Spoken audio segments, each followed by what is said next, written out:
Live from Utah's Wasatch Front, the pulse of the Mountain West, where the issues that shape your life meet the truth that sets you free. Across Utah, across the Republic, and around the world, welcome. I'm Trent Christensen, and this is KMMU. KMMU and Main Street Media stream live wherever you enjoy your streaming. We broadcast live on YouTube, Rumble, X, and on our website, kmmu.org. Now please join our host, John Twitchell. This is Let's Talk Utah's Talk with John.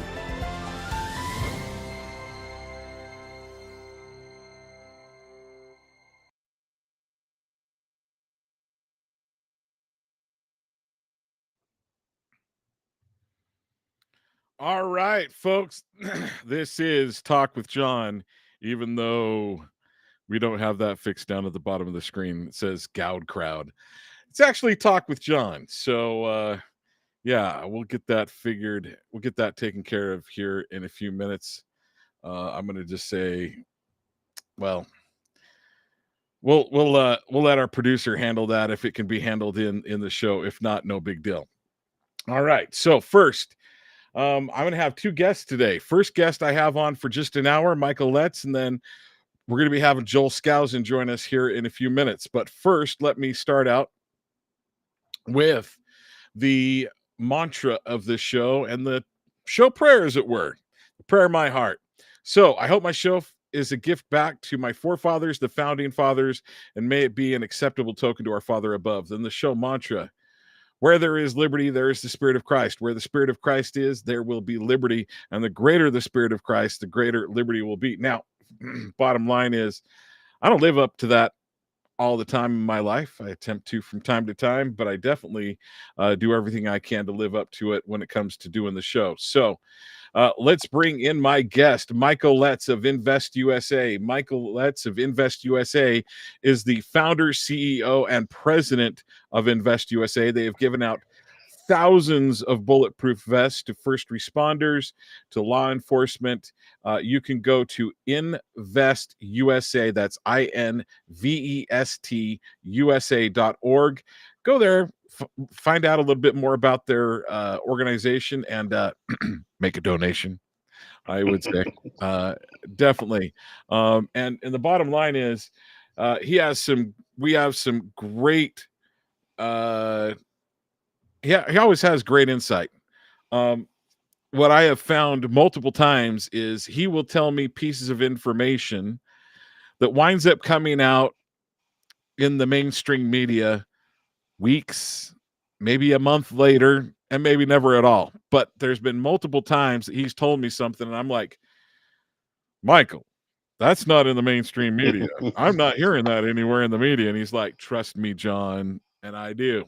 So Michael Letts has definitely earned that trust. And Mike, so let me say this, Michael, I'm so grateful to have you here. I consider you my good friend that I've never met in person, but and I was just telling a certain somebody by the first name of Karen, I was like, I'd chat with this guy all the time if I could, but the bottom line is I know everybody else wants to chat with you too. So I consider you my good friend, Michael. Michael, thank you for joining me today.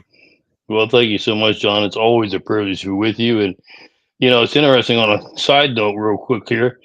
I've got a couple of organizations that want me to assist the Seattle and Portland police departments. So if we schedule a media event out that way, hopefully that's close enough to Utah, we can get over there to see you and actually get to meet in person, or have you come over to the presentation to be a part of it. It'd be great. We'll see what we can arrange, but you might be having to. A common way to get to Seattle from your neck of the woods is going up I-80 and going across I-80, and it would take you into my neck of the woods, and we'd definitely find time. We'd find time. So let's get to it. There are a number of things that have recently happened, but we haven't spoken for almost a month now. Unfortunately, major life event in my world took place last week when we normally would speak for 2 hours. So we've got an hour today, and we got a lot to cover. But the thoughts that I had, the subject matter that I thought was on people's minds that have been reaching out to me and saying, John, what are your thoughts? So let's start with, let me throw a couple at you. Obviously, the floods in Texas. to me, this is where first responders shine. Right. Also, there's been the media narrative that Trump was responsible for this because of his cutting funding. Therefore, this happened, right? They didn't see this coming and didn't give enough notice. So the floods in Texas, I think, is worth mentioning. But I say first responders and groups like yours is where people come shining through. Then the Texas, this is U.S. News headline: Texas man killed after shooting Border Patrol. He was wearing tactical gear and used a rifle, according to U.S. News. That's from. Correct. So he was wearing tactical gear as well as using a rifle. Then Epstein. Holy cow! What is the story there? My instincts tell me. My instincts have told me from the very beginning, and my instincts tell me with this with P Diddy too. This is a intelligence gathering situation. Both of them, I believe, are being used for intelligence gathering. But yet we've been told by the mainstream narrative, the narrative that's coming out, what I'm hearing on Ben Shapiro, and Ben Shapiro's like, "Oh, you right wing wackos, you MAGA supporters." In fact, there was in the news conference that was held with the press secretary, they said, "Well, what about all the MAGA people that think that Epstein Epstein did it?" So three questions along with the Epstein thing. The FBI, or at least the government, says that Epstein there was no client list, so no black book. There was no flight logs. And what happened to I want to say it was 14 terabytes of video that were found. And Pam Bondi said, this information is sitting on my desk. So either Pam Bondi is full of gravitas and is, then, or something's going on now. So where do you want to start? Well, it's all great stuff, and quite frankly, we'll probably spend the most time because there's the most material there on the issue with Jeffrey Epstein. But let's talk about a positive note and clear up some misconceptions on the Texas flood to begin with. First of all, let's talk about what are the misconceptions. The Democrats are using this to say that because of this tyrant that we have as a president, he cut budgetary money without thinking of the implications to the American citizens, caused us to have a lax weather alert system, and he is responsible for the deaths of over 100 people in Texas. Now, that's powerful statements. Unfortunately for them, none of it is true. And let's go through the facts as to why it's not true. First of all, ladies and gentlemen, the budget we are operating, let me tell you how the federal budget operates. It starts October the 1st and runs through September 30th. Okay. So if you look at the month we're in now, we're in July. We're in the last year of Joe Biden's budget. Okay. Has nothing to do with Trump's budget. Trump's budget hasn't even taken effect. Okay. So there's no way you could blame his budget on this. That's just an impossibility. Second thing is you say, okay, well, if it wasn't his fault for cutting money, he didn't cut any money yet, then he cut personnel. And we're going to make sure that because of the cutting of personnel, they didn't have enough people to know what they were doing to be able to man those offices. And that's what caused them not to be able to perform and to get those people out. Okay, let's take a look at the record. They knew that there was a possibility of a flood situation coming. And so they double staffed. They very rarely ever do that. So there were twice as many people in the office that night than there normally is for any other disaster. So explain to me how the staffing was inappropriate or not adequate enough when you double staff from what you normally have. And remember, what you normally had has been in the last 4 years of administration of Joe Biden as well. So if you're telling me there weren't enough staff people, then you're telling me Joe Biden didn't put enough staff people in there 4 years ago. And even though we double staffed it, it was still wasn't adequate. So once again, your logic that it was Trump's fault falls short. Third thing is, well, even if they had enough staff, They didn't know what they were doing. They didn't issue enough warnings. They didn't issue the proper warnings. Okay, let's look at the facts. Facts are that they started warning at 3:10 that afternoon, saying that there was a front coming. They felt like it had the potential for flash flooding. Be advised, seek higher ground. They did that. They begin more and more of those alerts come all the way till 11:15. After 11:15 p.m., it came the actual warning itself. Flash floods are occurring. Move to higher ground. Now, you say, well, what happened? First of all, those flash floods are occurring now. Happened from 11:15 to 4:15 a.m. while the flood was occurring. Not too many people are sitting by the radio or by the TV or even listening to their cell phones. They turn them off. So it's kind of hard for people to react to the alerts. But when you look at the number of alerts that went out, more alerts went out than have ever gone out before on a particular situation in this particular area. So you had more alerts, you had more personnel, you had the same budget that you had for the last 4 years. Explain to me once again how this suddenly becomes Donald Trump's responsibility and his fault. Let's talk about what really happened. This situation occurred and what caused it to be such a massive natural disaster. I want to give your listeners something to think about. Obviously, that's what I love about this show. I don't tell you what to think, nor does John. We give you suggestions. You're bright enough, your own minds, to figure things out on your own. I tell him to think every once in a while. I admit it. I tell him what to think every once. So what we have here is you had a storm system that came in. All right. First of all, we know for a fact the Thielen Foundation funded, and in conjunction with the U.S. government, seeding of clouds in that area. They seeded the clouds up till July the 2nd. All right. You say, how do you know that for a fact? You have the records. I mean, the records are indisputable. This is not something you and I can debate. The records are there in the discussion.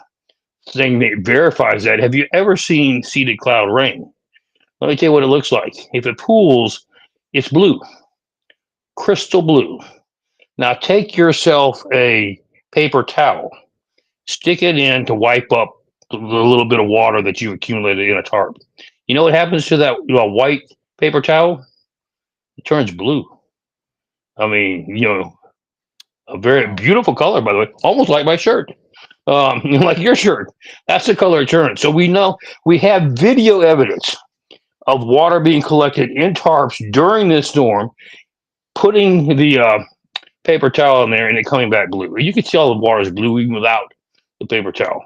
So it was definitely seeded cloud water that came. You say, well, this is not the first time we've ever done seeds. They didn't create problems in the past. No, not necessarily. The seeded water creates problems. What happens is sometimes if you overseed, you get an abundance. Now, typically what happens in these situations, John, is this. It goes into a storm system. Now, if you've ever been outside and you look at the clouds, they don't just sit there, okay? They move. Sometimes they move fast. Sometimes they move slow based on the jet streams. But the weather patterns are constantly changing. This is what happens in a storm. Pouring down rain, you're getting flooding, but over a period of a half hour or so, it moves out into another area. This particular system was stationary, didn't move at all for 8 to 10 hours. Now imagine that kind of volume coming down and just sit. That's like you standing outside in your driveway and it's raining just in your driveway, nobody else's, and it's pouring down on you for 8, 10, 12 hours. What do you think the end result is going to be?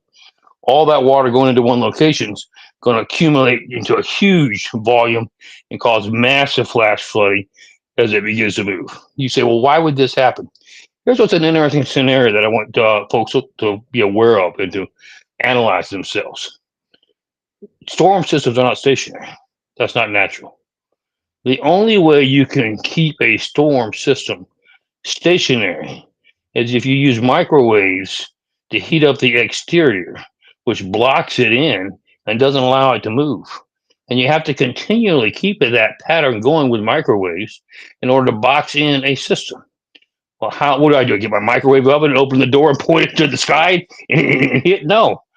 There are satellites that can be positioned to move in and to put microwaves wherever you ask to put them. Now, understand one thing. This has not been happening since just yesterday. We've been doing this for decades, working on how to manipulate the weather. Okay? I mean, that's just... Well, they do it in Utah. They do it in a lot of areas where, like, there's especially they do this around airports a lot when there's a lot of clouds, a lot of fog. They will bring in these.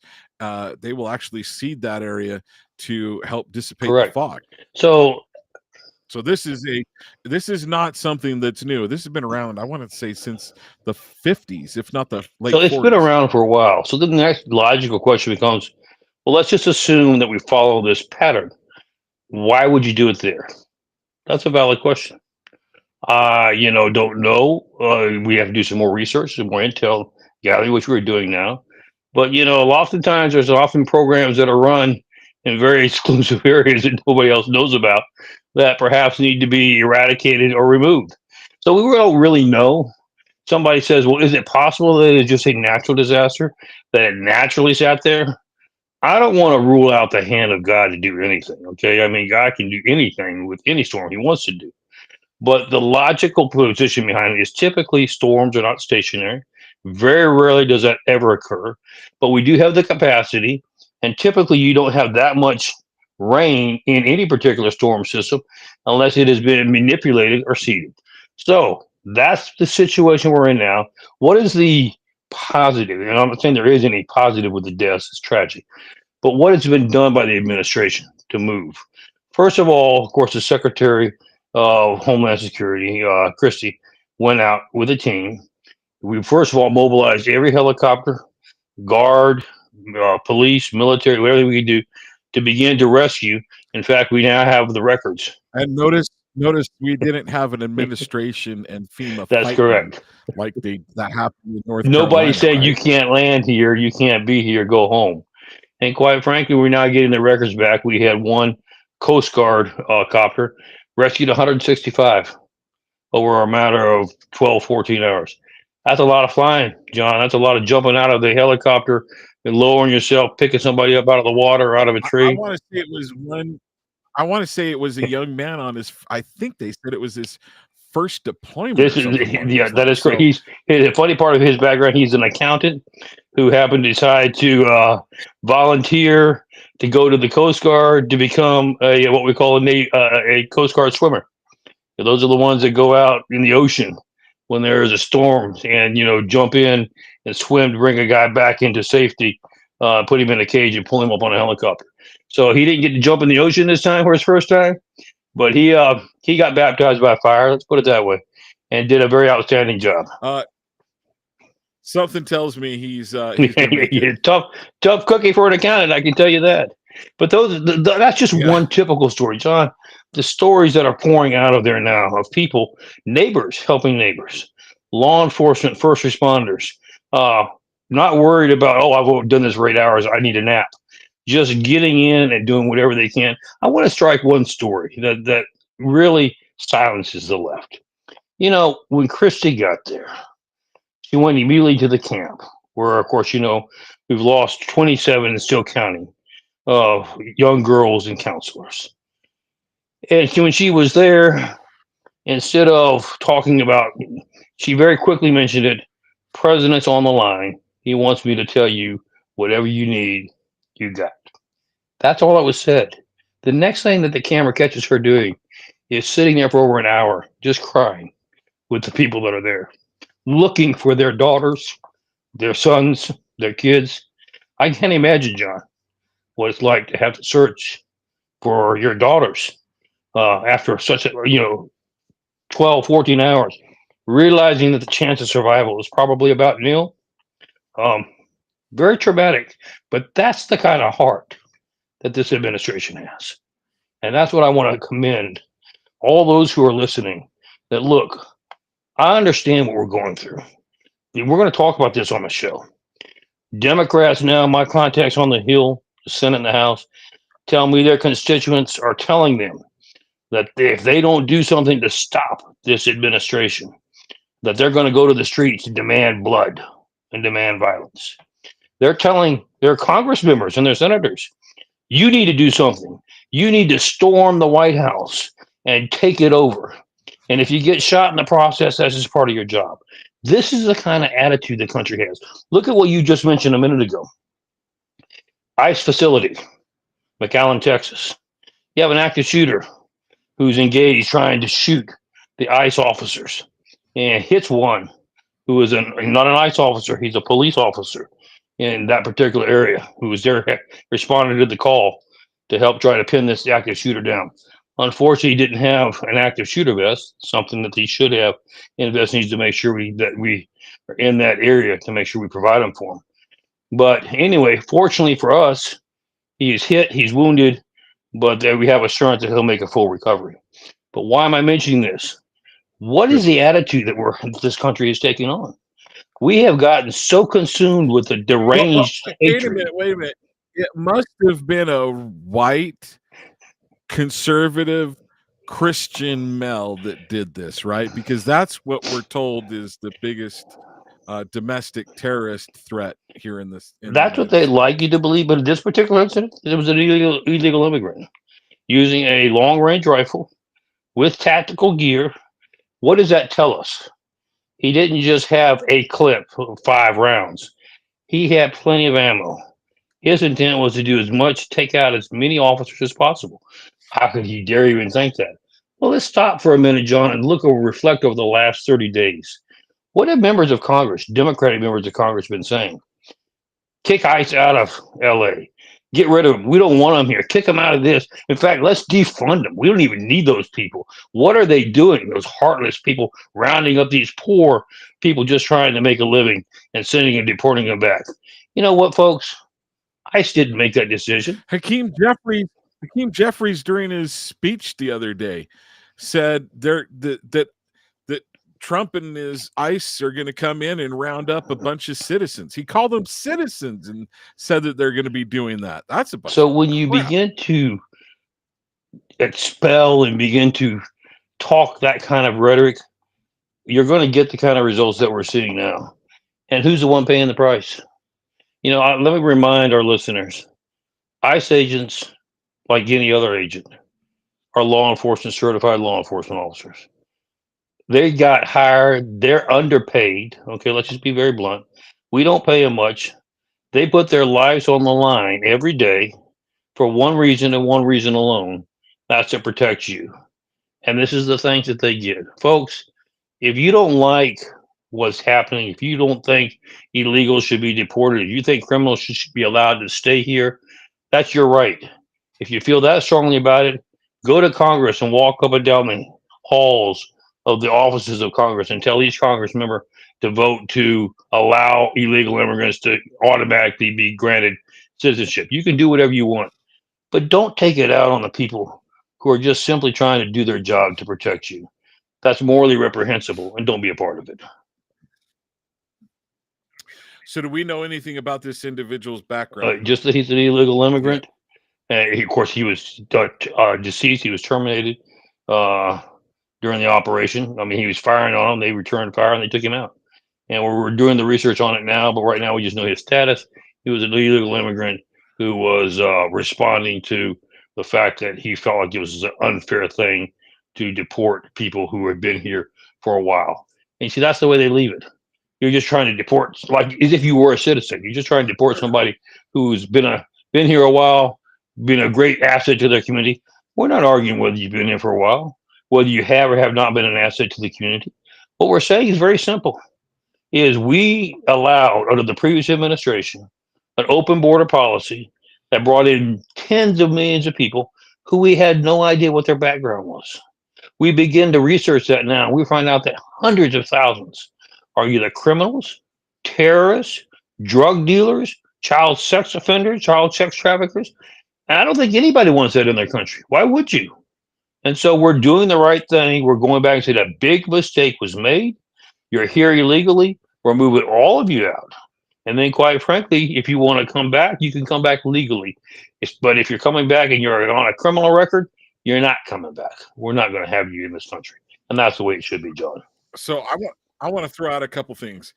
I've heard of people that have overstayed their allotted time. So they go down to Mexico. And they're going to go down there for a certain period of time, and they overstay. Guess what happens to them? Yeah, they get locked up real quick. That happens in basically every other country around the world. A lot of times when you go to a hotel, the hotel takes your Correct. passport. So I know people that go down to Central and South America. They got to get out of there in the time that their visa says they got to get out of there, and if they don't, they get locked up. And they're bringing lots of American dollars to spend in that community. I guarantee those Americans going down there spending lots of money in South and Central America, yet they come across the border here and they get on the taxpayer dime. Sorry. Bottom line, many of them do. Not all, but many of them do. Bottom line is, I'm not noticing something that's equal in that guy's Well, and thought the other thing I would process. remind our listeners is this: when you overstay a visa there, they lock you up. Now, in the U.S., we come and get you, we lock you up, and we're immediately in the process shipping you back to your country. When you get locked up down there, it's kind of like, oh yeah, I think we did lock up a John. That was about a year ago. You mean we hadn't got around to him yet? You have no recourse. You have no options. You have no rights. You're just there until they decide, oh, I got to walking down the cell system and saw this guy. I didn't realize he'd been there for a year. I guess we probably ought to figure out why he's here, what we got to do with him. That's the risk you run when you overstay in a foreign country. We are very humane in this country. We treat you correctly. Yes, you are detained, but we get you back to your point of origin where you should have been to begin with, and you should have come in the right way if you really wanted to make a difference. Right. Well, let's get to Epstein. Let's get to what's going on with Epstein. So, Pam Bondi came out and stood in front of the press and said, I've got, all this information on my desks, sitting on my desk about him. We've got Ghislaine Maxwell locked up, and one of the charges is conspiracy. Correct. Who did she conspire with? Well, I think it's interesting, John. Let's again, as we just did the previous thing with the flooding, let's lay out the table and lay out the facts, and our listeners can kind of pick and decide how they want to apply these facts. First of all, let's talk about the operation itself. When you put together a human sex trafficking operation and you're targeting, using it for blackmail purposes, and you're targeting wealthy people, okay? People of power, people of influence, and all. You don't do that without a lot of cash. You have to present a big image that you are in the same circles that they are in. Now, let's take a look at Jeffrey Epstein's background. He didn't come from wealth. He didn't have a great cash flow. He knew the Maxwells, Elaine, and her dad. Her dad was a agent for Mossad, Israeli intelligence. She was an agent for MI6, for British intelligence. Now, understand the intelligence community worldwide operates together. So you get those two, you've got the CIA involved as well. Okay, you've got the American intelligence community. So they come up with this idea. Why don't we pool some money together and put together an operation that could provide great intel? You got somebody over the barrel blackmail, you could pretty much get about anything you want. So this operation is put together. The funding didn't come from Epstein. I can assure you that. He didn't go to a bank and say, "I'm going to do a child sex operation, trafficking operation. Can you give me a billion?" Remember, it's billions of dollars, not millions, billions of dollars to put this organization. You give me a couple $1 billion? Who's the only people that could do that? The governments, world global governments, could put together that organization. Now, so that's the facts. You have this operation underway. You say, how do you know that's the facts? Oh, remember, this is the first time. Now we're talking about Jeffrey. This was not the first time he got in trouble. You remember in the late 80s, early 90s, he was popped for child sex trafficking. Okay. Now, they only took a little ruler and slapped him on the wrist. But the fact of the matter is, there were convictions that were gained and gathered for his involvement in child sex trafficking.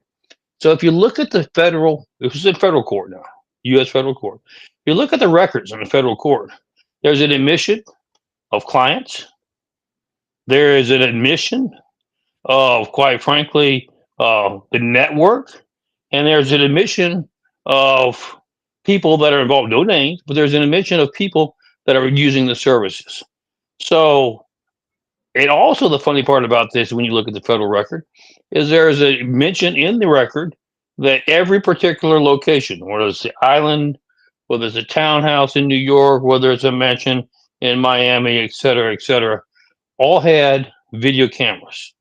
That's an important thing because we're going to come in all over the place. That's an important point to remember because we're going to come back to that. So that was the first time. Now he gets popped again. This time now, suddenly, we're going to hold him, put him at, in Rikers up in New York. We're going to throw the book at him this time. All right. So now you're telling me we're going to throw the book. Obviously, you must have had something to convince a judge to not allow him to have bail because he stayed there. All right. And then you're telling me not only did he stay there, his accomplice, Elaine, was a co-conspirator. We're going to pop her and put her in prison as well. So you've got that case being built. Now let's fast forward to where the feds say we're at today. They say, okay, this was under the Biden administration. This was all occurring. And, you know, they're withholding evidence. They are not giving everything like, but when we get in, we're going to make sure we release all these files. At the direction of the president himself said, we're going to make sure that we turn over all the transcripts, all the files, all the records. And what was his words? We will hold people accountable. Those are his words. So, okay, we're moving forward. Now he gets sworn in. People say, okay, there's going to be an arrest this afternoon. Nah. What does Cash Patel and those come out and say to the FBI?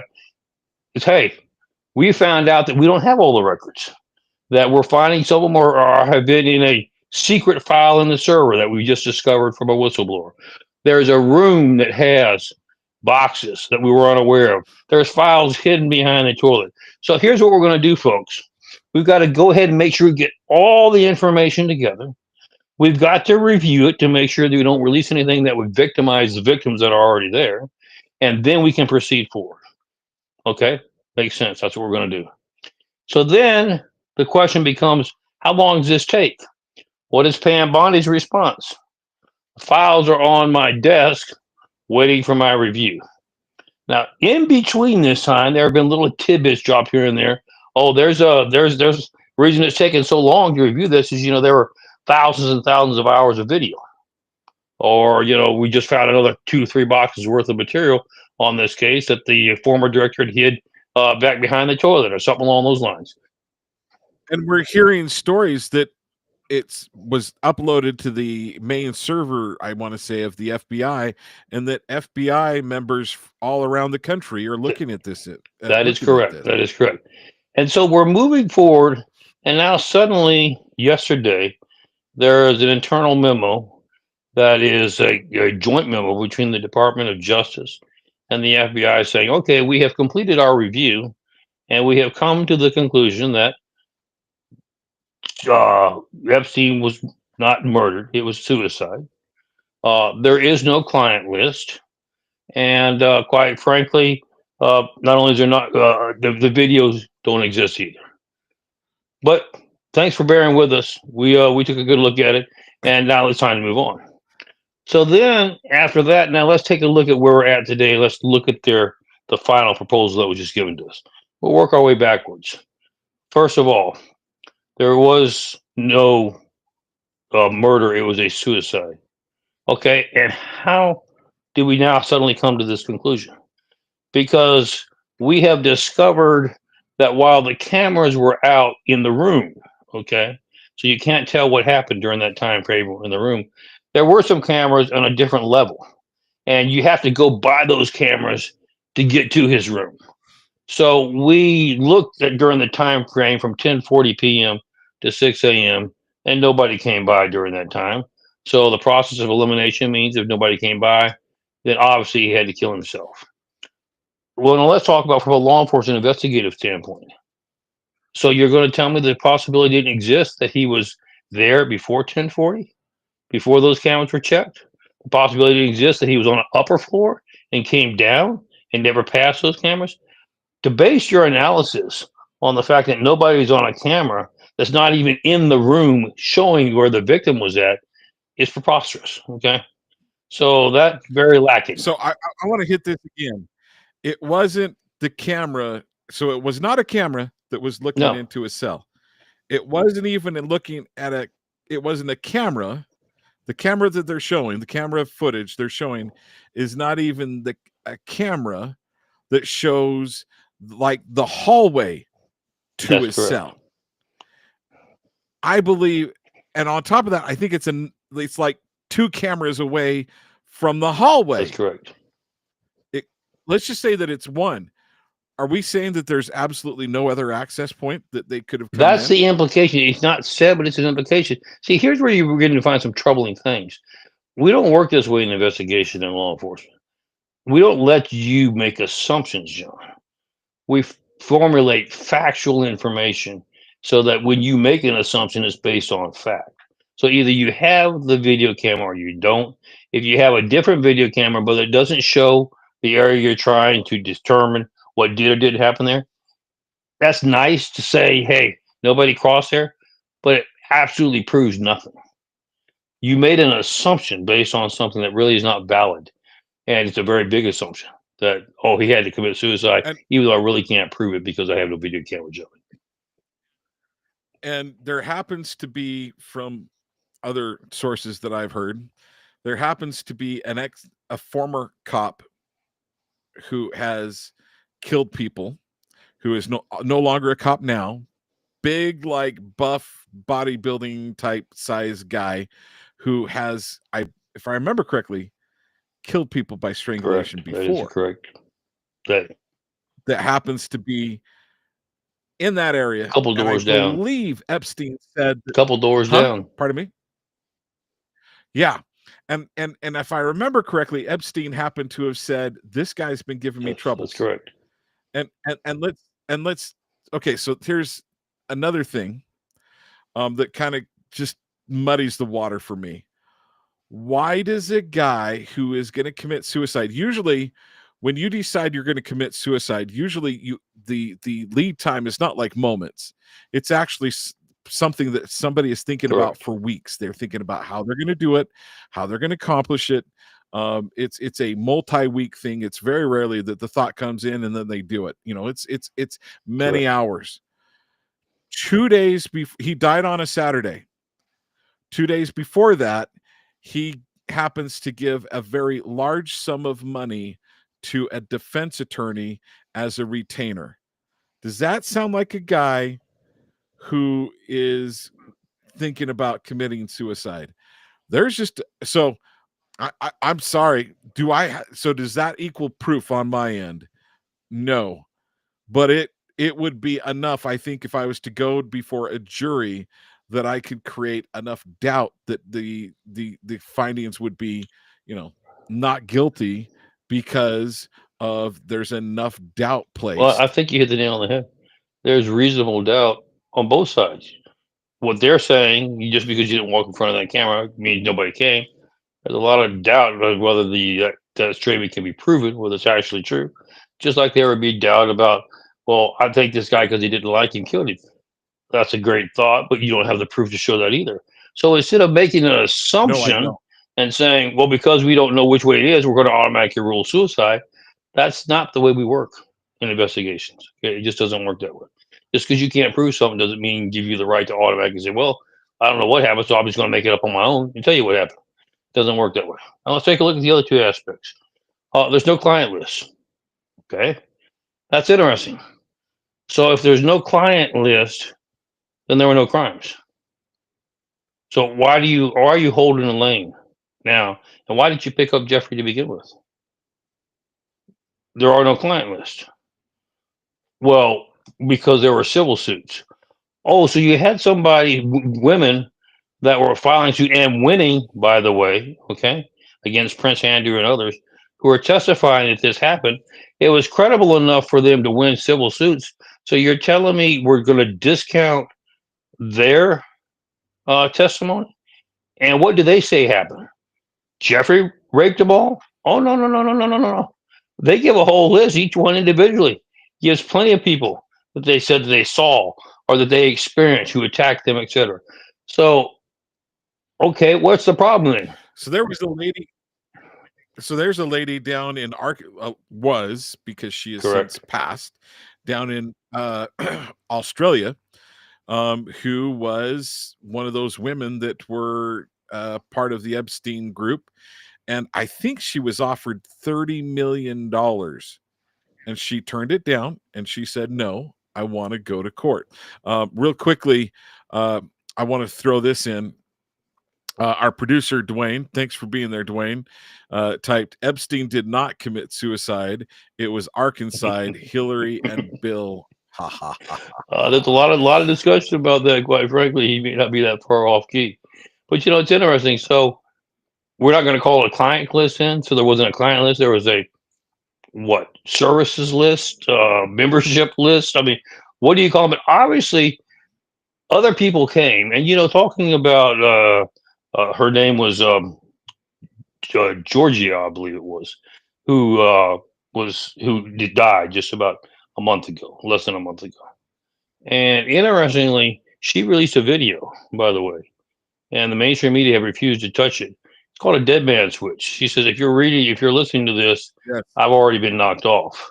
But here's the evidence, and I want to make sure that it gets out to the people. And she names names. She gives testimony. She gives evidence of what she says. So you're trying to tell me there is no client list when all this exists out there. Then thirdly, the other aspect you're telling me is there's no videos. Well, what happened to all the camera? And you've even said on record there are videos. Now let's talk about what their responses are. Pam's response is when you're talking about there's no videos.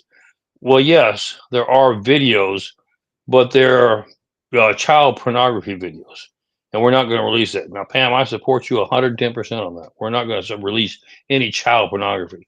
But I have a very troubling question.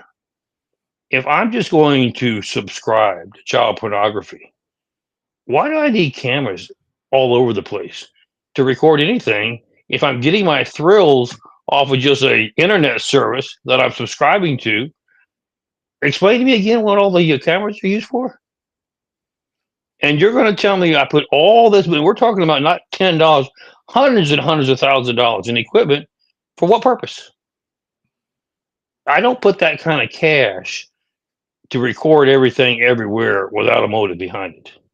And so could I be recording so that I can use it for the purpose? Remember what we talked about when we first started this conversation?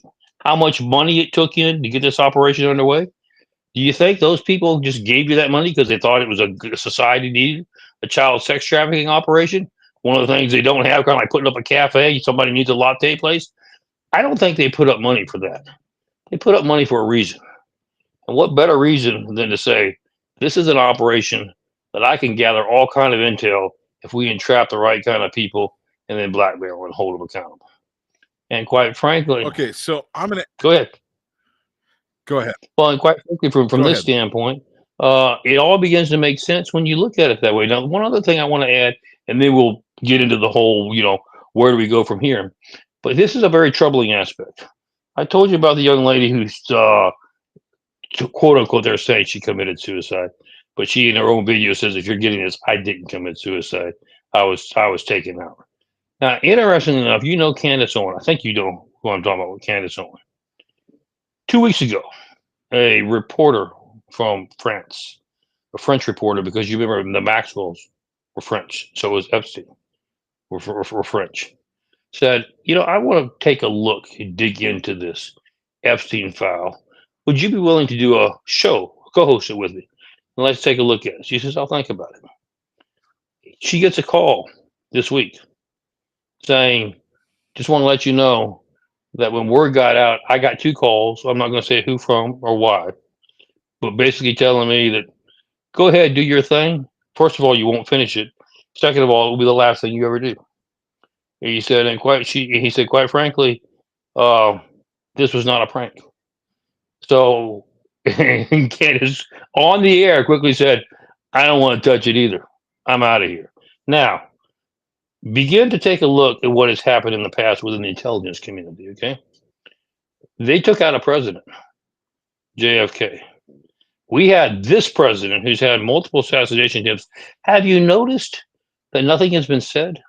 about the multiple assassination attempts against Donald J. Trump? Not a word as to the background, who the Okay, connections were, so etc. we've got the assassination attempt in Pennsylvania.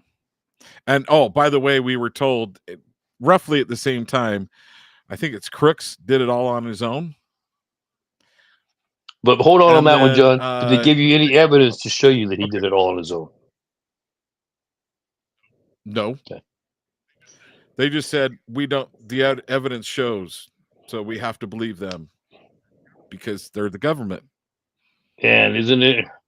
And then there's the guy down in Florida. Those are the only two. So you said multiple. Are you meaning Oh, there's more than there's been two? a lot more attempts than just two. That's well documented. You couldn't mean like Arizona, something that happened in Arizona where a bunch of the audience that was up on stage Put went it this blind? way: there are a lot of attempts that have not been released for security reasons, and I support. I understand, but quite frankly, this is the same organization that you had a president who said, "You know what? I believe our intelligence agencies have gone rogue, and I'm gonna fix it. I'm gonna expose them, and I'm gonna shut them down." And it's kind of like, okay, go ahead. And what, a week later, he was dead in Dallas, Texas. So, quite frankly, the message is very clear. You're dealing with, particularly, remember, we have said this on your show, that the personnel we're talking about here involved in this syndicated child sex trafficking organization, criminal network, are very wealthy, influential people. They walk the halls of Congress. They walk the halls of the executive branch. They walk the halls of the judiciary branch. Uh, Quite frankly, they walk the halls of Fortune 500 companies. And they have very clearly shown they have muscle. They're not to be toyed with. Now, so the question then becomes, so what are we going to do? Are we going to say, and here's some of the proposals that have been put out there. Well, good, we've got the goods on them now, so we can now leverage that against them and gain some great legislative victories, perhaps other victories, to move some programs forward. It's a very true statement. And certainly that's a very workable idea. But let me ask this question. If you do that, then have you acknowledged, and you're just telling America, whether you like it or not, it's irrelevant. This is what you're getting. We have a two-tier justice system, and it is what it is. And that's just, deal with it because it's not going to change. The second question that it comes, John, is this, a very critical question. So are we saying that our children are worth putting in harm's way and worth sacrificing to be able to gain leverage in the political process? I don't think either one of those are the kind of answer that American citizens will accept. Neither one. We want answers. This is not over, John. Yeah,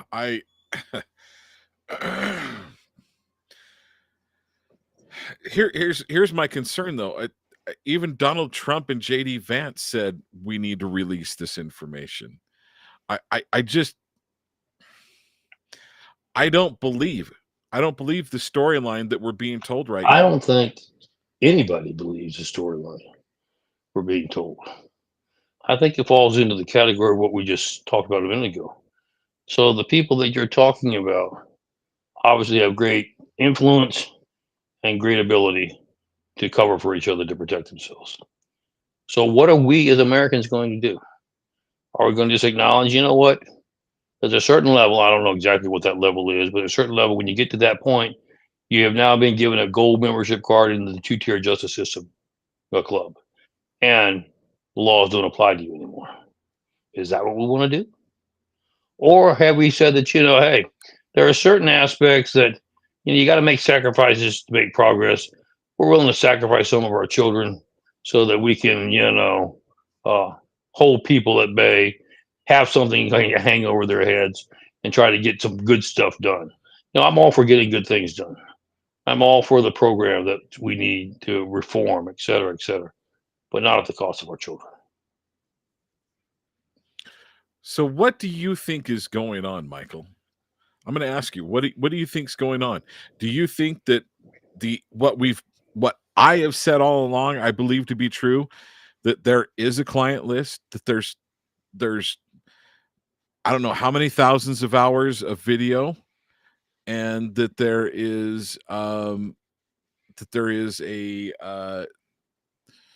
flight log, and all these things bear out, and that there are many big name people, and where I started, I think P Diddy is another what would be the proper term? I think P Diddy is another separate honey trap. And something that I want to throw in real quick is one of the people that were brought in was a gentleman that was used. The name was used. They called not a gentleman, but a guy that was one of the people that was brought in as a witness against P Diddy was a Punisher. If any of you have ever listened to satanic ritual abuse, that is a term that's used. They have those people in those groups that are Right. punishers. And I was like, when I heard that, nobody caught on to it, but I was like, whoa, radar, ding. Now, that may be part of the whole, hey, we were having a good time, and this is, part of kink and whatever. But when they threw that out on public airwaves that he was the quote unquote so-called Punisher, I'm like, and it's been said that they believe that there was child sacrifice and satanic rituals that were being done with Epstein as well. I'm going, does Satan really have control of this world? Kind of seems like it. Seems like he has levers of power. And a guy that I thought was fighting against it in Donald Trump, I'm going, what's going on? What am I wrong with everything that I've thought about Epstein? No, you're not. Or and quite frankly, I think here's where we're at, John. I think this is a poignant position that we are in the greatest war between good and evil in the history of mankind. It's coming to a culminax now. And quite frankly, I do believe that there are those currently in power. I'm talking about the president and all, who have a true desire to break the stronghold, the grip of evil that is on this country. I also believe just as much on the flip side that is not a simple process. And quite frankly, that there is analysis being done as to what is the best way to handle it. I think the best way to frame this, John, is let me give a quick story as to what has already occurred in this country years ago and what we need to occur again. When this country, before it was formulated in 1776, George Washington led a contingency to fight the Indians, okay, for the British, okay? And quite frankly, during that battle, it was interesting because they did an interview roughly 30 to 40 years after the battle with the chief, the Indian chief. And he made this comment. He said, one thing that stood out to me is we saw this big, gallant man on the horse leading and commanding and all. He said, and I told all my braves and all my best shooters, either with a bow and arrow or with a rifle, and there were plenty of both, to stop and concentrate all the firepower on taking that one person down. He said, we did for 5 to 7 minutes, and he didn't go down. He said, and it dawned on me, this is the Indian speaking, the Indian chief, that the Great Spirit is what the word they use. Hand evidently had to be upon this particular injury. Scared me. And I immediately told our Indians to withdraw from the ambush. We were out of here. We were gone. Now, interestingly, after that battle, as George Washington got off his horse, his petticoat had more bullet holes and more arrow penetrations than they could count. But yet he was untouched and unscathed. And here's what I want to say is you can't leave this earth, John, without God's permission. And you can't stay a minute longer without God's permission. And if we are truly in a battle between good and evil, then this is not our battle alone. It is God's battle. And if we can't have leadership that can say, you know what, I don't particularly care to put myself in harm's way. I don't particularly care to be the target, but I'm going to let God handle this battle. And if it's my time to go, you're not going to be able to do a thing to keep me. And if it's not my time to go, you're not going to be able to do a thing to take me out. And so, because of that, we're going to stand on principle. And what is the principle that we have talked about on this show for the last couple of years, John? Accountability, values. And quite frankly, if you commit wrongdoing, you should be held accountable and pay the price for it. I don't care what your position is now or has been, former president, member of Congress, member of judiciary, former member, makes no difference. You broke the law. There is one system of liberty and justice for all. And if we can't take that position and stand today, then John, this country's in a lot worse problems in the days ahead than I can ever imagine.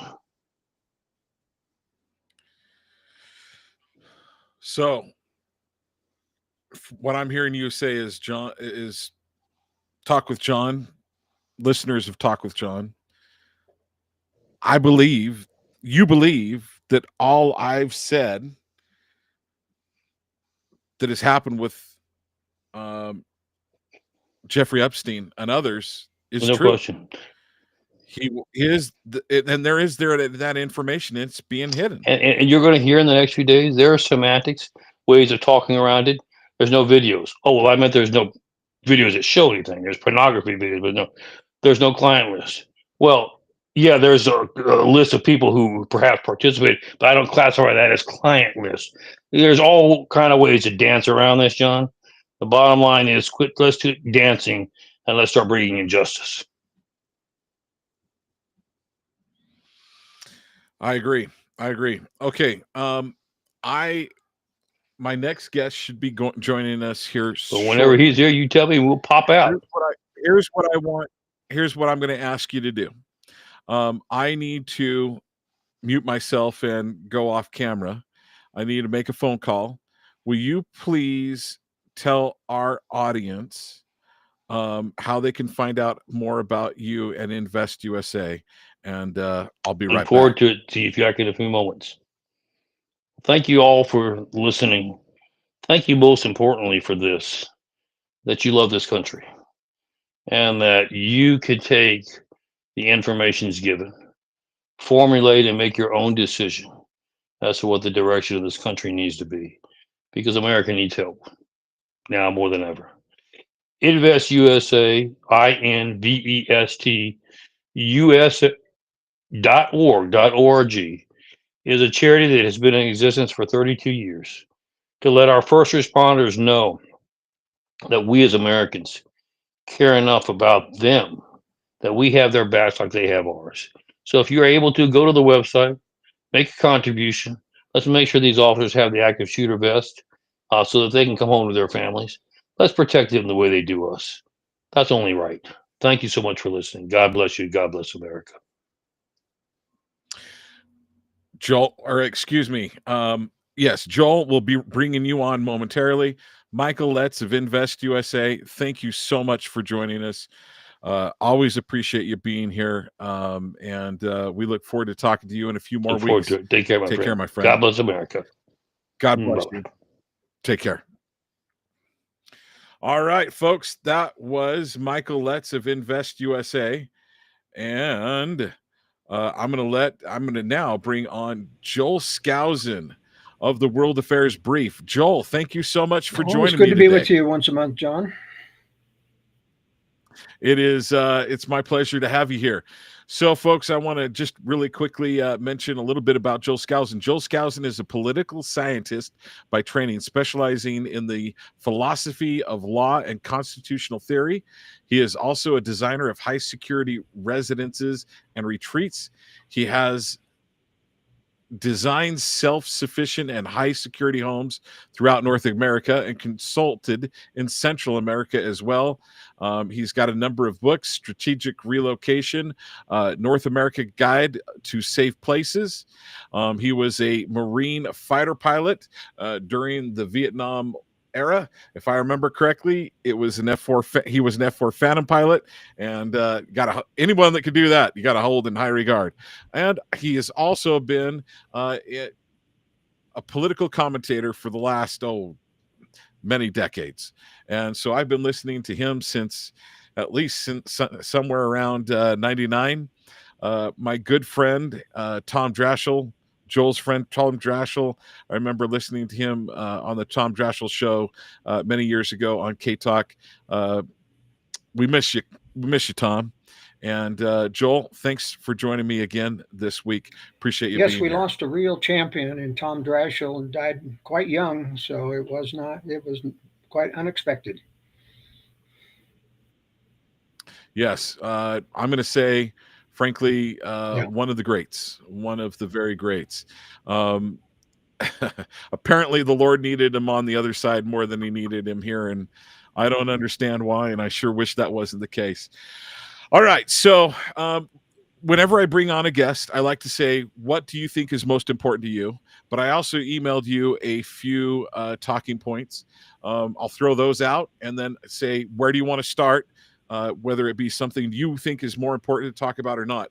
So Republicans passed Trump's big bloated bill, budget bill. I love that statement of yours. I've been using that since I saw it last Friday. So thank you.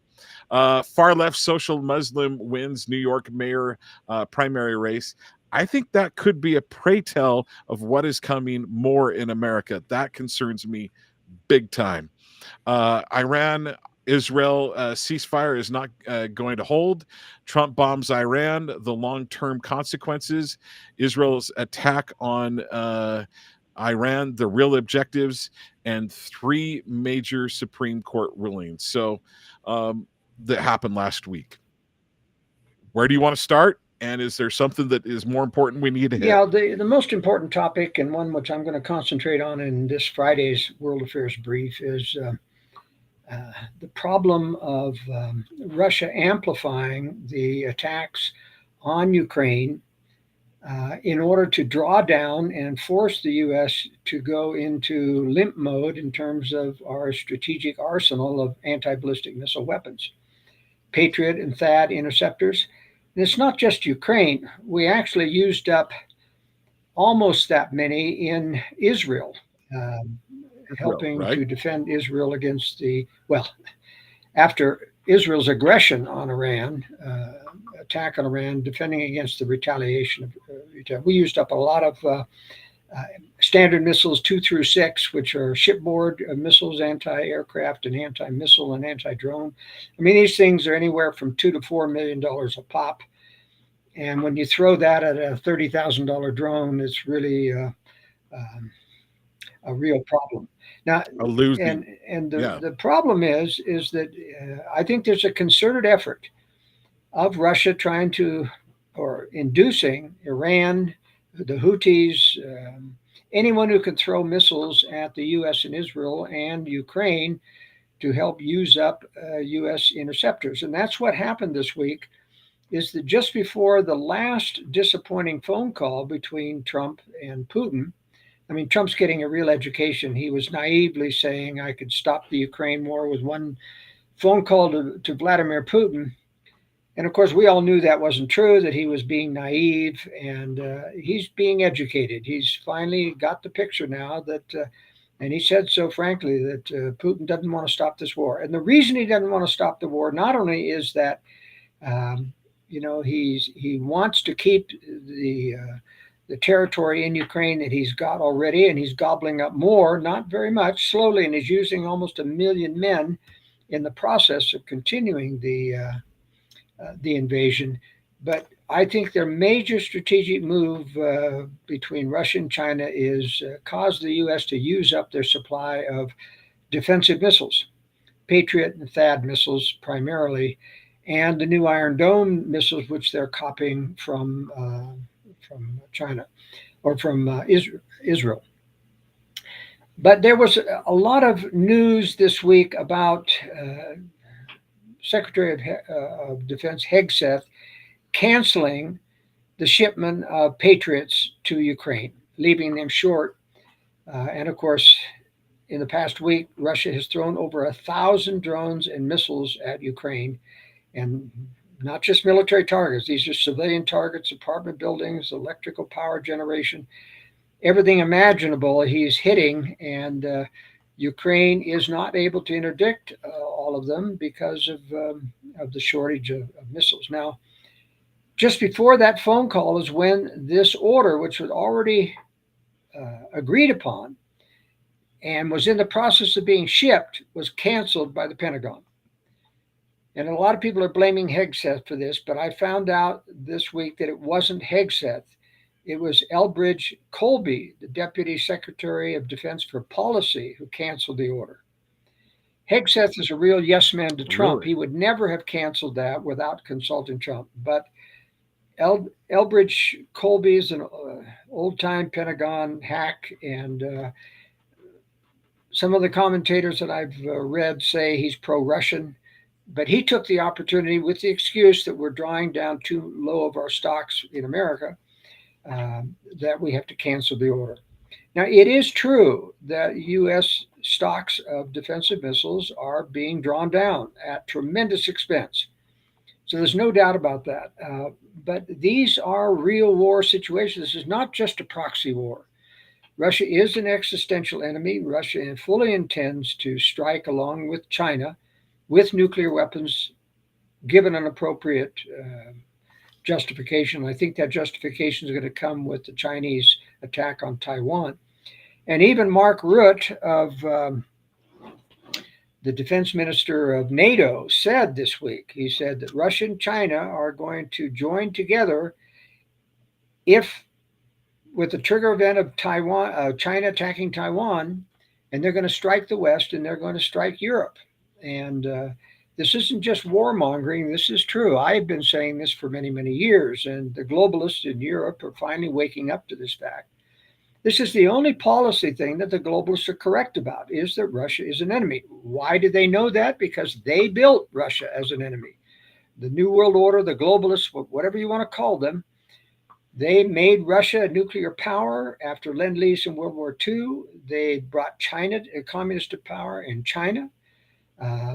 We gave them a seat on the Security Council and the Paris peace talks, courtesy of globalist Henry Kissinger. We gave them most favored trading status, nation trading status, so that they could have the material, technology, and money to build these weapon systems. We built those. So the globalists know this. I've been saying it for years. They have not been saying it. In fact, they've been saying, Russia's not a problem for decades. They're finally waking up because it's getting close to war. And whenever they get close to war, they always turn against the very enemies that they have built up. They built up Hitler, Wall Street, and the Rise of Hitler by Anthony Sutton's, the seminal work on that issue. And Wall Street and the Rise of Bolshevism is also by Anthony Sutton, showing how they brought the communists to power in Russia. So, this is a very complex scenario. And unfortunately, conservatives are still in the naive thing that there are no enemies except our own deep state, and that Russia and China would not be our enemy were it not for our own deep state doing this provoking or this war in Ukraine. But as I pointed out to you before, the Russians faked their own demise in 1989 through 91. It was a phony collapse of the Soviet Union. They purposely let the countries go. They did not purge the communists before they let their countries free. And so the communists in NATO have tremendous amount of spies that tell Putin exactly what's happening in NATO. And of course, the game plan for Russia, which was to take Ukraine back first because of the strategic value to Russia, and then they're going to take the Baltics. The Baltics know that. They're preparing for war. And NATO's putting additional firepower into the Baltics just to stop that. But we cannot afford to lose that war in Ukraine because it is helping defang Russia. It's making sure that they have to wait for China before they strike, because Russia cannot invade and occupy Europe. They can't even occupy all of Ukraine. So they need to use nuclear weapons, but you can't use nuclear weapons some days. You can't occupy. So they have to wait for China. China does have the troops. They do have the conventional manpower, the Navy, etc., to occupy in the West, or so they think. But this is the strategic situation we're facing. And I've said for a long time, this is a problem of drawing down U.S. weapon stocks. The solution is not to cut off Ukraine. The solution is, and of course, part of the solution is to stop Israel from attacking its neighbors. As I've said, I don't think, even though I believe that Iran was trying to have gain nuclear weapons and still will be in the future, that's one of the reasons the ceasefire will not hold. In fact, Israel is demanding that Iran disarm, and they won't do that. Iran has said that in an interview with the president of Iran, with Tucker Carlson. We are not going to disarm with a country like Israel attacking us, and they've been attacking them for a decade and a half now in Syria and in other places. So this is a real problem worldwide. The solution is build more missile defenses, get that production up. The solution is not letting Ukraine die. Okay, so I want to jump in there. If I remember correctly, I could be wrong on this, Joel, and I want to say that I got this from the World Affairs Brief, that Russia produces 4 times the amount of material for bombing Ukraine than all of NATO can produce. That they're producing 4 times that amount, 4 times the amount that all of NATO can produce. Correct. Is that correct? That is correct. So, and that came also from Mark Rutte, the head of NATO, and he admitted that, and he said we're in bad shape. And of course, the peaceniks in Europe are saying, well, he's a warmonger. He's just trying to cater to the military-industrial complex. But it's a reality. And believe me, these people know that Russia is the enemy. They built them. Along with the United States, they know they're going to attack, and they have to use alarmist tactics to get Europe out of its comfort zone, out of its reliance on the United States for defense, because the U.S. is going to be tied up very, very quickly in a war in the Middle East or in the Far East with China when they attack Taiwan, and is not going to have the resources to defend Europe. So Europe has to step up. Is there any way to change that? How long would it take? Let's say that all of a sudden the United States and the rest of NATO wake up and go, okay, we need to increase our production, our military production. How long would that take? Is there any way to match it, especially with how many more? I forget what you said as far as China's Navy. They're way out producing the United States. I want to say it's like 100 to 1 or something. I mean, yeah. Sorry. Okay. So, but that's a lot. That's a lot.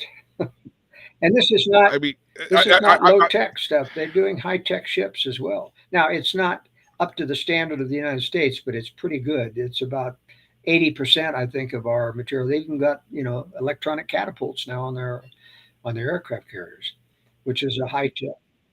What is an electronic Well, instead catapult? of steam to drive a big piston down the deck to launch aircraft, electronics uses electromagnetic rail that produces an electromagnetic wave that launches much faster. The recovery is almost instantaneous. As long as you can get that shuttle back to the beginning, it's ready to go again. You don't have to wait to build up steam again like you did before. Wow. So you can launch aircraft much faster. And they've got new catapults on the Ford class carriers, so they can recover very, very rapidly. They're more robust. They've had some, teething problems with both those systems, but they're operational now. And I think China's stolen the technology. Our technology is all too open, and there's way too many spies in the United States. Remember, we have 375,000 Chinese students at our top scientific universities getting all of our technology.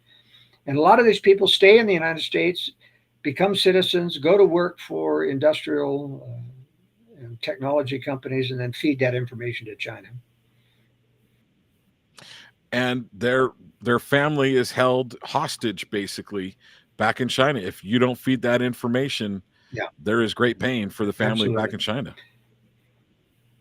So the bottom line is, so do you see NATO turning this around? Look, what's it going to take for NATO? Here's the problem with NATO and the United States.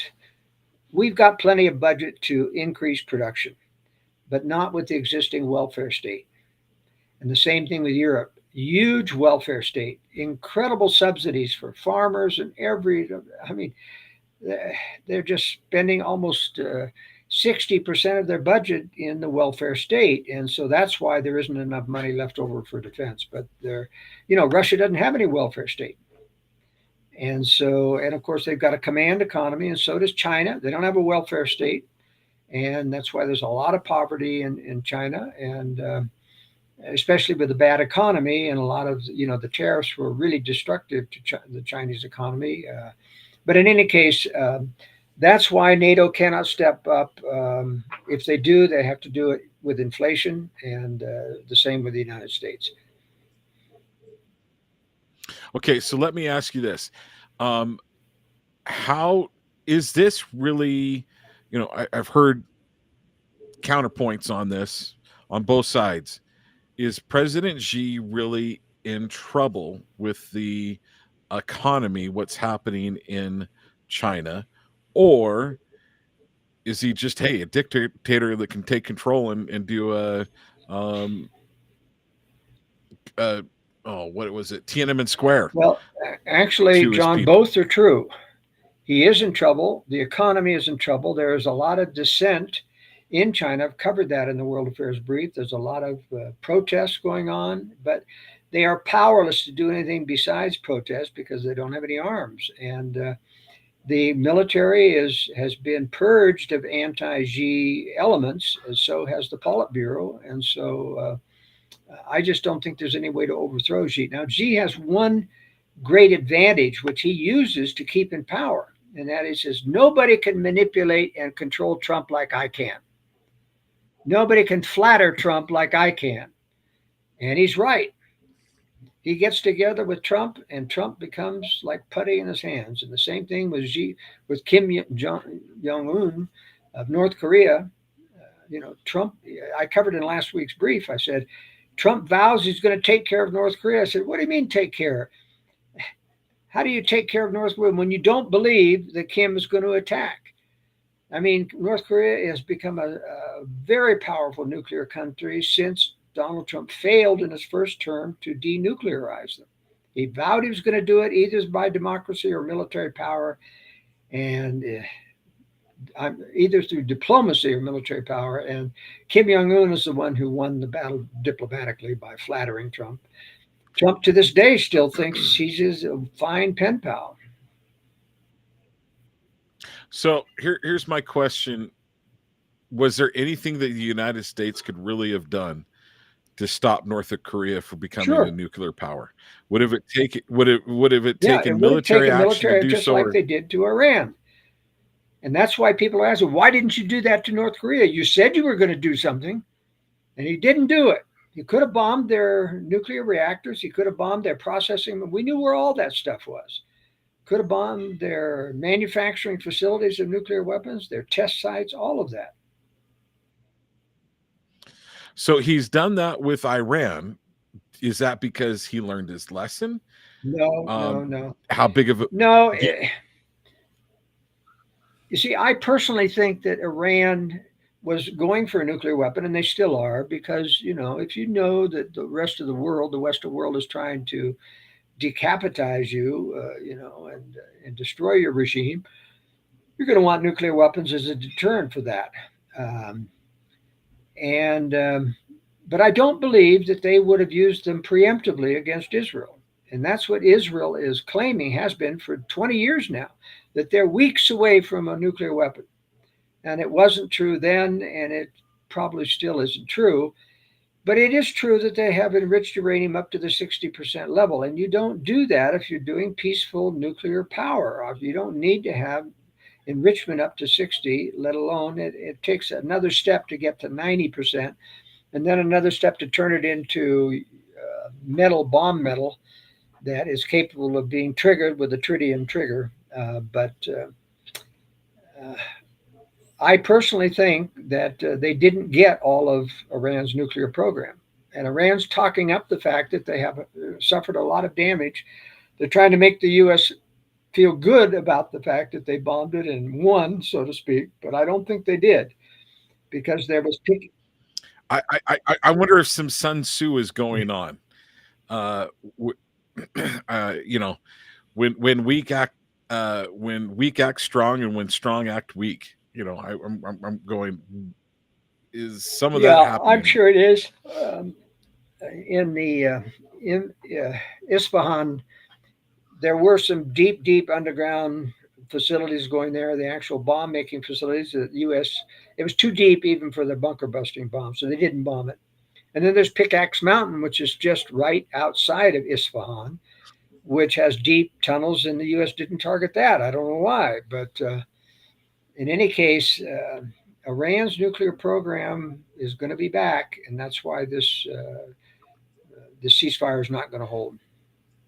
And Israel, remember, if we keep backing Israel's aggression, we're going to use up more defense missiles. And I personally think Iran will never be a strategic enemy of the United States. We're too far away. They just don't have the missile technology to reach us, even if they had nuclear weapons. But Russia is, and already has, the missiles, the largest missiles in the world, with 10 to 15 warheads each, of maneuvering warheads. They've given the technology to China. We're in real danger from Russia and China. And that's where the real threat is, not Iran. I think we ought to just say, Israel, you're going to have to, eat crow and make peace there, because we're not going to send you any more defensive missiles. You got your Iron Dome. That's what you've got. So that would restrain Israel of hitting Iran again. Okay, so what should we do with Netanyahu? So Donald Trump, there's many things that he's done well, but you've said, mate, he's been played foolishly. In foreign policy, yeah. In tariffs and foreign policy, he's been an outright fool. So Netanyahu, is he playing Trump like Xi did? Well, it's not hard to do that. I mean, the Israeli lobby controls every congressman in the United States except for one. They have, huge amount of contributions. They have a lobbyist assigned to every congressman and every senator. So Israel has got a free ride for many, many years, and Netanyahu is a globalist. As I've said before, he's a Kissinger protege. Kissinger paid for his education in the United States, made him wealthy by setting him up in a Wall Street firm, got him into politics, and so globalists believe in conflict creation, and he is creating a great deal of conflict. And he's corrupt. I mean, he's taken millions and millions of illegal contributions to stay in office, and has controlled the Supreme Court, so he's never been prosecuted to this point. I mean, he's a real deep state actor. Now, Donald Trump is not. Donald Trump is easy to manipulate by the deep state, and the deep state still has influence. I mean, you look at what happened this week, where Kash Patel and Director of National Intelligence and these people come out and say that Jeffrey Epstein committed suicide, which was impossible in that particular cell, that there were no files, even after they announced that they had tons of video, pornographic video of what was going on. And they say there are no files, there's no evidence, there's no client list, there's nothing. Even though Ms. Bondi said on national television, I've got it on my desk. We're going to be transparent. We're going to reveal these types of things. And we got a nothing burger. And somebody got to all those three, and maybe Trump too, about not revealing these things. But okay, so what do you think happened there? I'm just going to say I'm going to ask you to give your supposition, but I think a very educated supposition. What happened? And you said somebody got to him. Did they get to Trump, or is Trump? There's some that are claiming Trump has all that leverage, and they've, they're, because of all that leverage, he's gone to the deep state and said, "Hey, you leave me alone." Deep state says, "Okay, we'll leave you alone, but we want to make sure that you're going to do it." and you're not going to let this information out, and you need to go tell it. Do you think that type of deal happened, or do you think Donald Trump's being played? And could he be one of the evil actors that were at Epstein Island? Like Elon Musk said, hey, his name's in the files. Yeah, it wouldn't be past Donald Trump to have partaken of sexual liberties there at one of the Epstein things, as well as many other people. So they may have dirt on Donald Trump in that regard, and that may be the reason they were able to squash this thing with them. Donald Trump has not come out and protested what Pam Bondi and Kash Patel said. So that means he's involved, because if Donald Trump, I mean, when Miss Gabbard came out and talked about the nuclear attack on Iran not being very effective, Donald Trump immediately came out and disavowed everything that she said. He's been silent about this issue of the Epstein thing. So I think he's probably been the access point of blackmail in this regard. And I don't think it's just the deep state coming and says, we're deep state and we're going to do this and you're going to do that. I just think it's more pointed than that. That is, here's the information, you're in it. Here's the videos that are sitting on Pam's desk, and look at video number 425, and that's you. So let's just not go there. And I think that's what's happening. I hope that's not the case, but that's kind of what it seems like. No, it's too obvious here. It's too obvious that Epstein is a big problem. And to cover the whole thing up and said this is a nothing burger and there's no one to prosecute, no client list, after admitting that they had them on the desk. I mean, this takes real gall, John. This takes real gall. Well, Ghislaine Maxwell's in jail, and one of the charges she's in jail for is conspiracy. With who? Over what?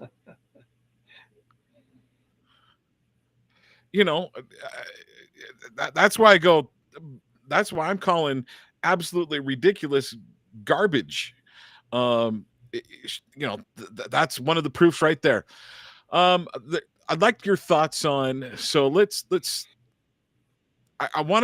should the United States do with Israel?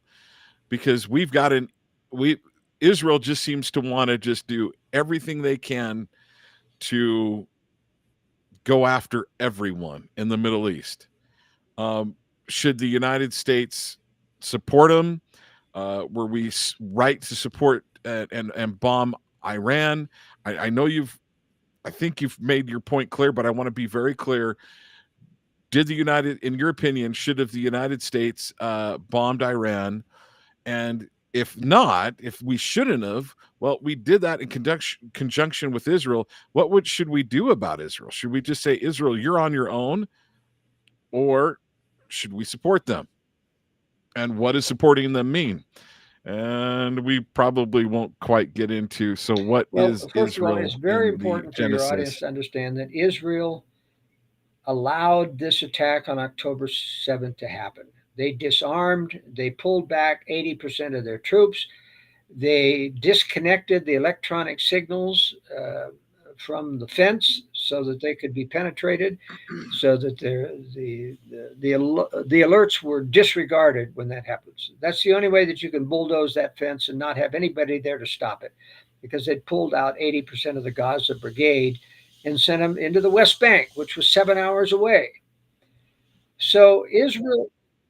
Well, I want to throw this in. To that point.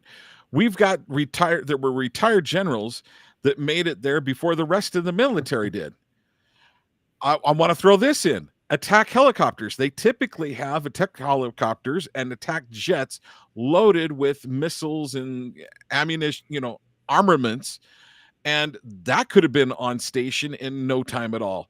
I talked to someone who I believe would totally understand.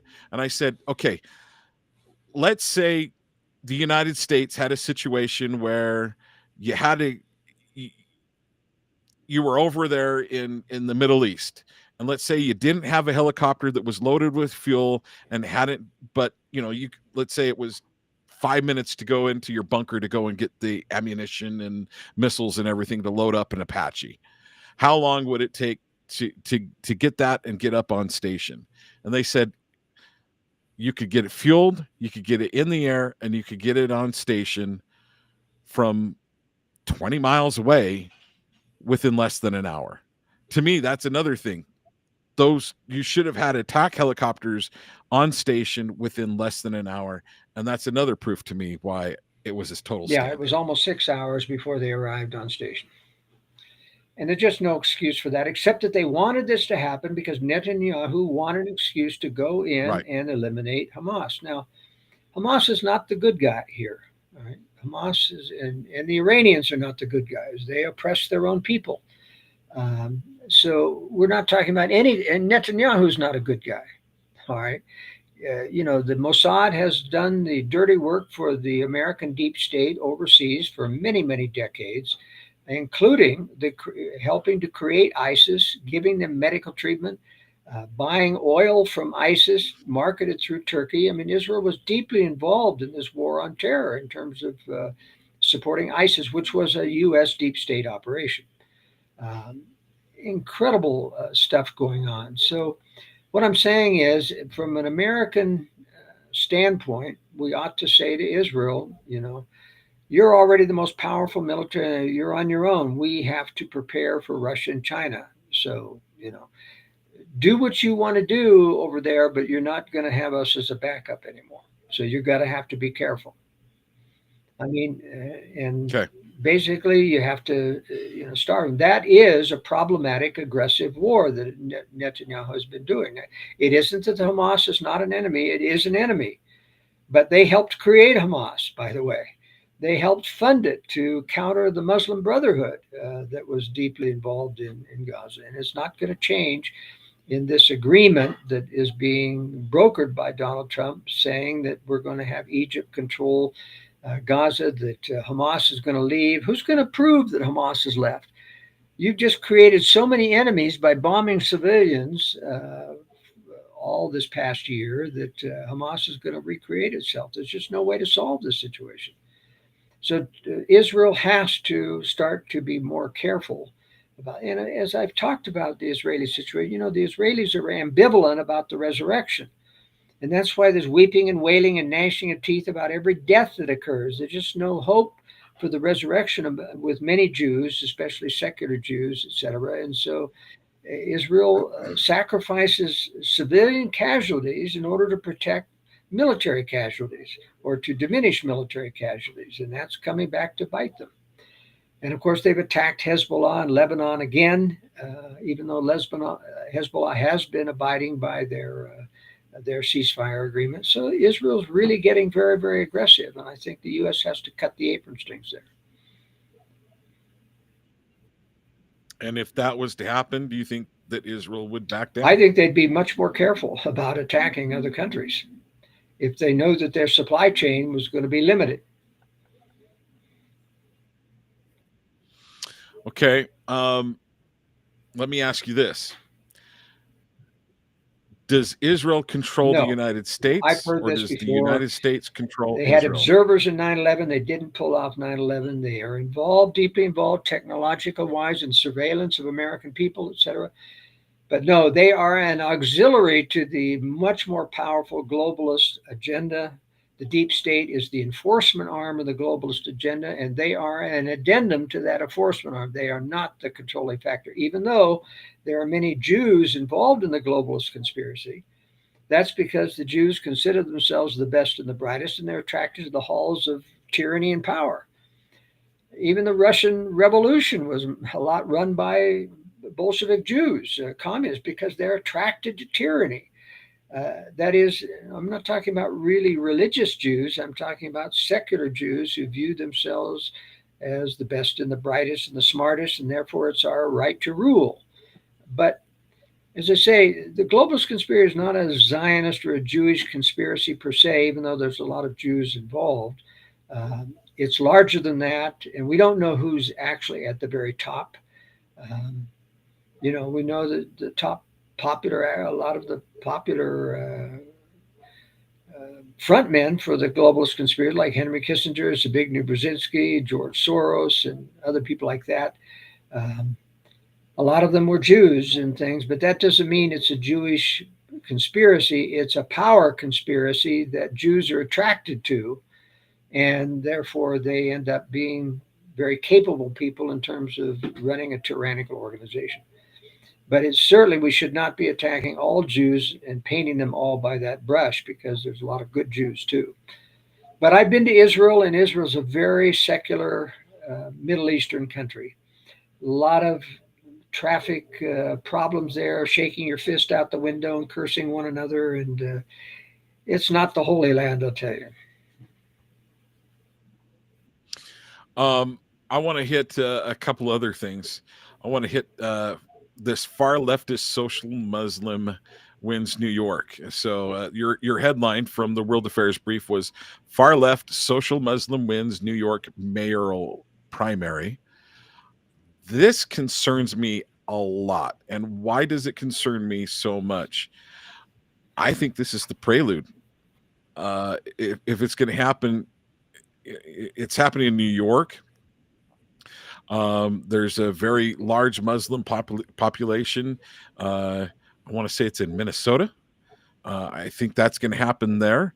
So I'm really concerned that this is going to start popping up in other places across the United States. I'm pretty concerned about this. Well, it's only happening in blue states where these Muslims congregate, such as Minneapolis, St. Paul, which has a huge Muslim population, and a lot of Africans there as well, which never integrate well with the United States. You look at your Muslim congresswoman and all radical Democrats in the Democratic Party. They are attracted. Almost every Muslim country is a socialist country, including Iran. So it's very difficult to distinguish between whether this is a Muslim uprising or whether this is just a socialist uprising. I think it's a socialist one. I mean, that's how you corrupt most people in New York, is by being social. Remember, New York has been a city that has been controlled by a wealthy elite for over 100 years. Corruption bought and paid for by a wealthy elite, and they lost the election this time. And this was a socialist revolution, not because he was Muslim. The people who voted him and weren't trying to put in Sharia law or anything like that. They voted for socialism, and he's got all of the socialist talking points. So that's what is not surprising, because this is a blue city, super blue city, and it's turned full socialist now. And they're going to reap the whirlwind. It's going to be bankrupt again. I mean, it's always teetering on the edge of bank. All socialism is bankrupt, because you destroy the incentives for the productive class. They start to move out of New York, and you're left with this great welfare state, which can't feed itself. There's been a federal bailout before. There's going to be another one again after Trump is gone. I don't think I was clear enough. So I do think that as you stated, most of the countries in Islam are socialist countries. I do think that there's something about the Muslim culture that has a tendency to draw towards that, shall we say. But yes, I agree. I would concur with you. It's not just because he was Muslim. It is much more. I'm much more concerned about the socialism seeking into, and the tyranny from socialism seeking into New York and major places in the United States. And one reason why I'm concerned about the whole United States is Republicans are not necessarily, on the whole, willing and happy to go out of their way to control elections, even though I do think that's happened some level here in Utah to Phil Lyman. But the bottom line is I don't think I don't see the mass willingness to vote fraud on the Republican side that there is on the Democrat side, and the socialists are just starting to get towards the top of the Democrat Well, Party. let's be clear. New York was a socialist city well before he was gained the primary. And so it's just that the Democrats are very aware, though, of the budget deficit they always run and the danger of bankruptcy. So they tried to limit their socialism. He just opened the floodgates, said, I'm going to give you everything you want. And he doesn't have the same restraint that the Democrats, being long-term socialists, that do about limiting the amount of socialism you can dish out to people, because it's a never-ending welfare pot that just keeps growing, because you just destroy incentive for everyone to work when you give generous welfare benefits, and you bring in thousands and hundreds of thousands of immigrants and migrants as well.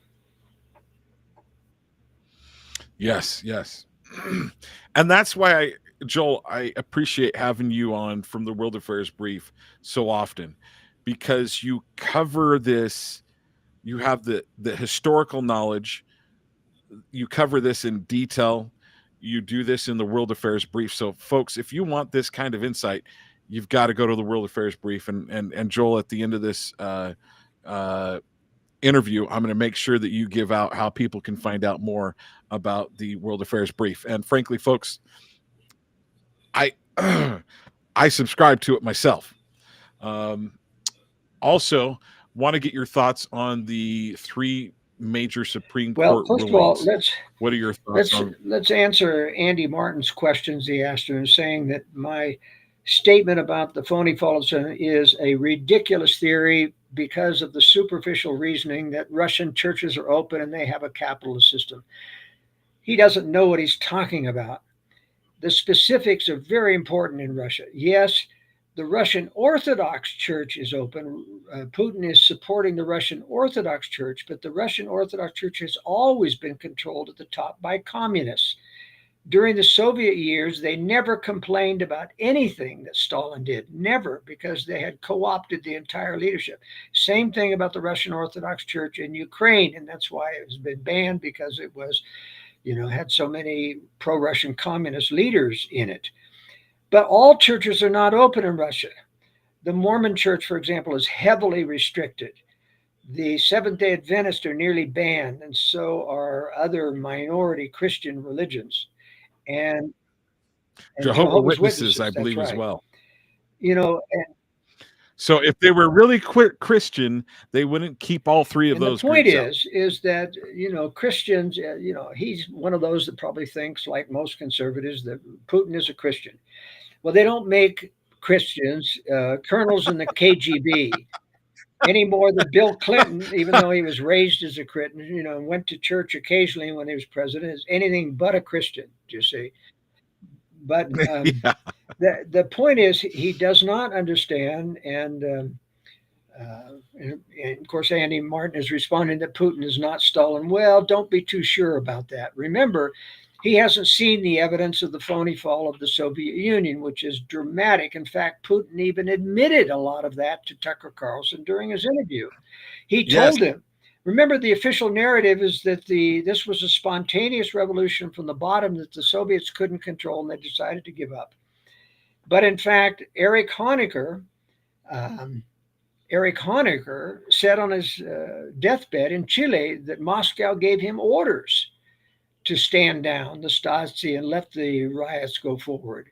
And that's what Putin admitted to Tucker Carlson. He said, the Russian leadership initiated the fall of the Soviet. And it didn't mean anything to Tucker Carlson because he didn't know what the official narrative. He didn't see that as a conflict.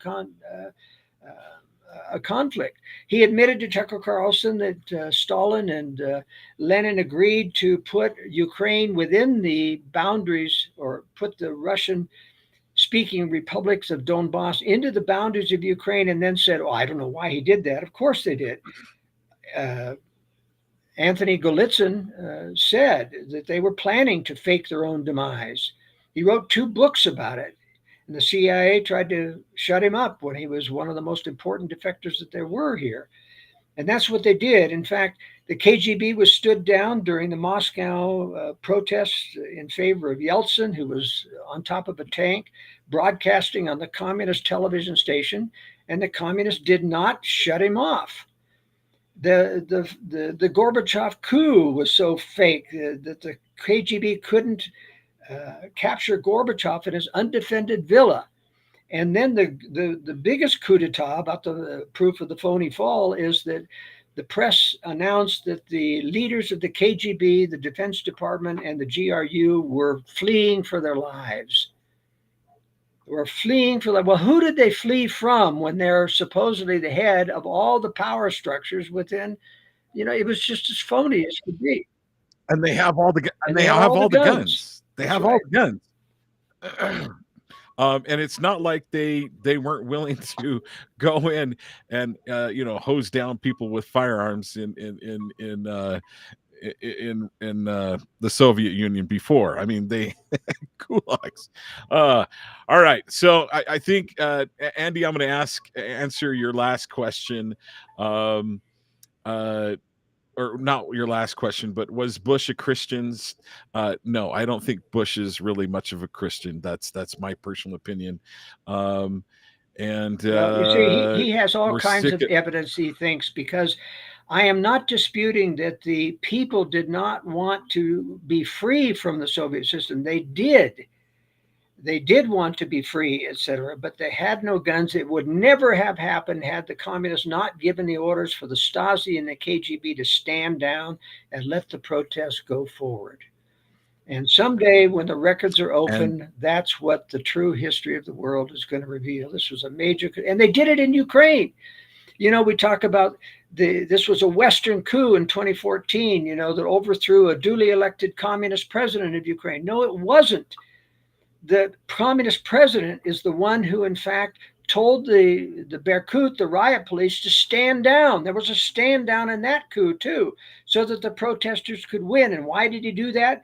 So that he could get a phony nationalist get elected, Petro Poroshenko, which would provoke the Donbass and hand Putin the excuse to do his invasion of Ukraine. Well, that's why I like having you on, Joel, because you can give a very you can give all that in a great synopsis, but have lots of depth to it too. So, all right, let's move on. Let's hit the 3 major Supreme Court rulings. What are your thoughts there? Well, I don't have the list in front of me. If you want to go through that, I can comment on them. Give me just a moment. I can talk about the first one, of course, which was the birthright citizenship ruling, which was not a ruling on the issue of birthright, which should never have been allowed, of course. We're one of the only countries that ever allow a person to drop a baby who's not a citizen here and give them automatic citizenship. I don't even think that American citizens ought to have automatic citizenship. I think everyone ought to have to pass a open book type test and know what the limits of lawmaking powers are and what the Constitution says before you become a citizen. But the point is that they ruled, though, that against universal injunctions from district courts. And so that was the major issue that they did give an opinion on, and said it was improper for district courts to be giving, universal injunction. They ought to rely instead on class action suits and other things which take a lot more time, but which are more in line with the powers that there's no historical precedent for universal injunctions from the district court level anywhere in the United States history until recently. Supreme Court sides with Trump administration, limits nationwide injunctions in a 6-3 ruling. Say that again. So there's also the Supreme Court sides with Trump administration, limits nationwide injunctions. In a 6-3 decision, the High Court found the federal judges exceeded their authority in imposing universal blocks. Oh, this is on the birthright citizenship. The Supreme Court upheld the religious freedom of Maryland parents who challenged a school district from opting their children out of lessons involving LGBTQ plus books. Yeah, well, that was a very egregious case in Maryland whereby the parents had the right to protest, but they couldn't opt out. You could protest and say, I object to my children hearing this, but they still had to attend. And the Supreme Court said, absolutely not. You've got to be able to allow for religious exemption there to be able to opt out. You cannot force people to be indoctrinated in public schools. And then the Supreme Court upholds Texas age verification law for porn sites. The Supreme Court ruled 6-3 Friday regarding a Texas law that makes it more difficult for children to access pornography. The ruling in the case of Free Speech Coalition versus Paxton could have a larger reach beyond the Lone Star State. Texas joined 19 other states requiring pornographic websites to verify their users' age and over 18 and over. Your thoughts there? Well, I think that was a very reasonable restriction. There are very easy verification systems that websites could use, but the Democrats, of course, don't want any restriction on pornography any more than they ever have on abortion or anything. I mean, there's a lobby for corruption in this world, and that's part of it. And of course, there's a lot of free speech issues, but I really think that before you address anybody below who's a minor, and probably, at least below the age of 12, you ought to have parental permission. It ought to be illegal to be able to contact or promote things to people of a younger age without parental permission. I might even push that a little bit higher in age. I would be willing to push that a little bit higher than the age of 12. Well, I just threw that off the top of my head. It's the point is that we don't have enough legal protection for family rights over the jurisdiction of their children in this country. There's too much leeway about children have to be free to do this and that. Not while they're living under the house of their parents, as long as they're not guilty of physical abuse.